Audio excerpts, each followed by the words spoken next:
So bago tayo umalis, basahin muna natin yung nag-comment sa ating comment section. Or sorry, yung nag-DM sa atin. So ito yung tanong ni Ropa. Good day sir, ask ko lang yung about sa plausible deniability. May kilala kasi ko na girl na gusto niya is consistent yung guy sa pinakikita niya from the start. Kaya pwede rin bang magamit sa kanya yung push and pull?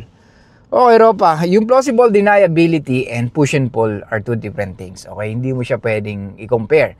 Dahil ang push and pull, pwede mong gawin. Kahit yung alone push and pull can work to women or dun mo malalaman or you have the chance to know kung yung babae na gusto mo is talagang gusto ka rin.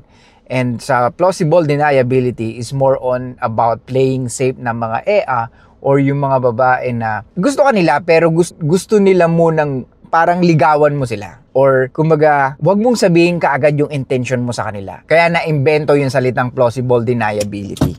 Okay? So, plausible deniability, it means that gusto ka ng babae pero ayaw niya munang mag-jump ka agad or mag-decide agad na sige, tayo na or sige, mag-open na ako ng leg sa'yo. Kaya nga sinasabi ko sa mga ibang previous videos natin na women asking us to lie. Kumbaga, magsabi ka muna sa akin ng mga kung ano-anong bagay, i-date mo muna ako bago ako bumigay sa'yo. Or ito yung sinasabi ko sa inyo na playing safe, na easy for them to say na, uy, akala ko kasi we're just friends lang kaya ganito ka. Akala ko normal sa yung pagiging nice mo. Akala ko kasi ganyan ka sa lahat ng kababaihan. Talaga ba, tol?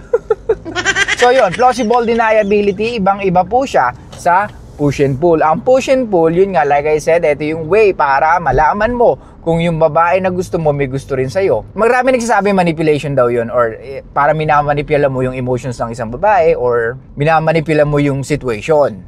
So, hindi po. Kahit sa inyo po, sa mga babae po, alam nyo sa sarili nyo na kadalasan ang actually nagmamanipula is babae. Why? Kasi meron silang shit test na binibigay sa ating mga lalaki. Kaya, if we talk about manipulation, women often do that because they want to know if you are really confident at kung karapat-dapat ka pagdating sa relationship. So sa ating mga lalaki, pag ginawa natin yung push and pull, kadalasan hindi siya talaga natin sinasadya. Kadalasan is pag ayaw sa atin ng babae, ang ginagawa natin is doon na tayo bumibitaw or doon na tayo nagle-let go or doon na tayo parang nawawala na ng gana. So, hindi na tayo makikipag-communicate, lelesen na natin yung pagme-message, or hindi na natin sila gagambalain. Ewan ko sa inyo, mga ropa, kung paano kayo dumiskarte, pero yun ang ginagawa po ng inyong lingkod na kung ayaw pa bother ng isang babae, or kung nakikita mo na talagang wala namang pupuntahan yung ginagawa niyong dalawa, why you need to bother her? Diba? Focus on something na mas productive and beneficial for you. Kasi unang-una, pag ayaw sa'yo ng babae at hindi nagre-reply, wala nang reason para i-message pa siya. And I don't see any reason para ipagpatuloy yung pagbibigay mo ng attention sa kanya. So, kadalasan, pag yun ang nangyari, hindi ka na nag-message, hindi ka na nagparamdam, sila naman yung magte-text. Or sila naman yung gagawa ng way para magparamdam and then to test you again kung ganun pa rin ba yung pagtingin mo sa kanila. Kaya nga, kadalasan, sinasabi natin mga lalaki, puki ng ina, ang hirap intindihin ng mga babae, ang hirap ispelengin ng mga babae, which is true. Because women don't know what they want as well. Diba? The only time na nagiging sure sila sa'yo, pag nalaman nila, putang ina, dati pat na-text mo sa akin, ngayon malalaman ko may iba ka palang ka-text or may iba ka nang tinitext. Kasalanan mo ba yun? Hindi. Kasalanan niya yun. Instead na binibigay mo sa kanya yung attention na gusto mo, ang ginawa niya, lagi kanyang tinitest. Pero hindi mo naman siya masisisi. Kaya nga, women always sabotaging their own future relationship or yung relationship na gusto nila. It's because of how they feel. And also because of their emotions. Parang same lang yun, emotions and how they feel. Pero kadalasan nga, yun nga, nagbabase kasi sila sa kanilang nararamdaman at hindi nila naiisip na pwede palang hindi makatulong yung kanilang pagdedesisyon base sa kanilang nararamdaman. Kasi maling-mali naman talaga, Ropa, na pag lagi mong gagamitin ang iyong nararamdaman para masabi mo na gusto mo ang isang lalaki, kung ikaw ang babae at ibabase mo sa iyong nararamdaman madalas, then mahihirapan ka talaga magdesisyon kung ibabase mo lang sa mood mo. Diba? Yung sinasabi ni Ropa natin na meron siyang kilalang babae na ang gusto niya sa lalaki, consistency. Mga Ropa, iba po ang sinasabi ng isang babae sa minimin niya. Okay, ulitin ko.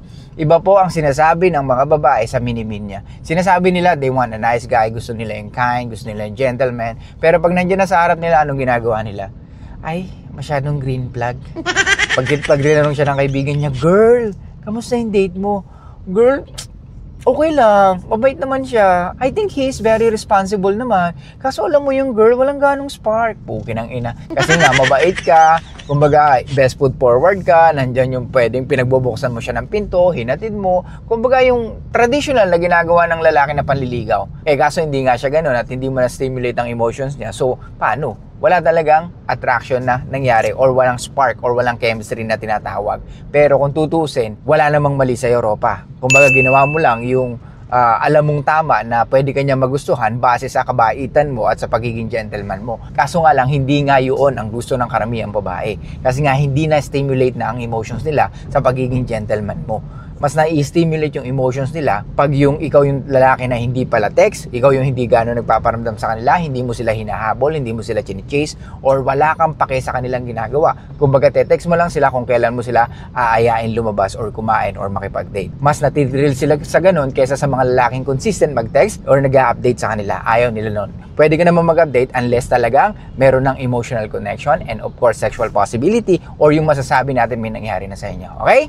So sana maliwanag to, Ropa, at sana nasagot ko ang tanong mo. Mabilis lang to kasi napag-usapan na natin to dati pa. Okay, plausible deniability, iba siya sa push and pull. Push and pull is this is the way how you know kung yung babae is talagang may tama rin sa'yo or gusto ka rin niya or interesado rin siya sa'yo. Okay? Plausible deniability is like women asking us to lie with them para hindi naman agad-agad na umuo sila sa gusto mong mangyari. Or sila yung mga nagpe-play safe. Okay? So yun lang guys. Thank you so much. I'll see you guys next time.